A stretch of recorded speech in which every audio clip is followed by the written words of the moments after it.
దానికే వస్తారా ఇప్పుడు అడిగావు. ఇప్పుడు ఇప్పుడు తొలకల కాడి మొదలుకొని ముందు విత్తనం కావాలా, ఏదైనా సరే విత్తనం కావాలి కదా. తెలిసిన వాళ్ళు ఏం చేస్తారంటే పండిన విత్తనాలు దాన్ని శుద్ధి చేసి ఇంట్లో అట్టి పెట్టుకుంటారు. ఏది 10 మందికి చెప్పినా తీవాయి 12 కోట్ల బ్రహ్మాండంగా ఉన్నాయి అంటారు. నీ విత్తనమే కదా, వేరే విత్తనం కాదుగా.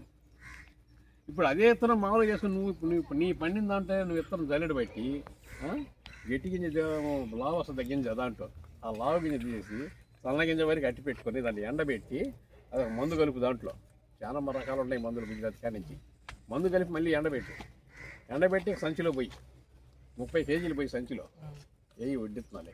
30 కేజీలు పోసి 4 రోజులు ఎండలో ఉంచి అది నువ్వు తెస్తుంది గలగలాడాల, విత్తనం బాగా గలగలలాడాలి. అది నువ్వు మామూలు తీసి దాని మీద ఏం వేయకూడదు, ఇంటికి పెట్టాలి అక్కడ. లేదు అదే విత్తనం ఉన్నా పర్వాలేదు. ఆ విత్తనం వేసి మన సంవత్సరం నిలబెట్టినప్పుడు ఎవరన్నా వచ్చినప్పుడు విత్తనాలు ఉంటాయి కదా నీ దగ్గర అంటారుగా, ఆ విత్తనాలు ఒక గుప్పుడు చూపిస్తే సరైనడైతే గమనిస్తాడు, ఈ గాజులే పోతాడు అనమాట. అది తెలియకల్లోళ్ళు. ఎందుకంటే వ్యాపారస్తులు బాగు కాదుగా, కొట్లోళ్ళు బాగు చేయాలి ముందు.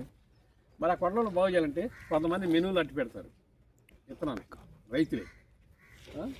మళ్ళీ మిరపెత్తనాలు అట్టి పెడతారు, శనగలు అట్టి పెడతారు. ఇవన్నీ రైతులు చాలా అట్టి పెడతారు. ఈ అట్టి పెట్టిన వాటిలో మామూలుగా నిజంగా నమ్మిన వాళ్ళకి ఏమో కానీ 100 మందిలో 10 మంది నమ్మేది, 90 మంది కొట్టలకు పోవాల్సింది. కొట్టుని బాగు చేస్తారు కానీ ఇక్కడ బాగు కావు.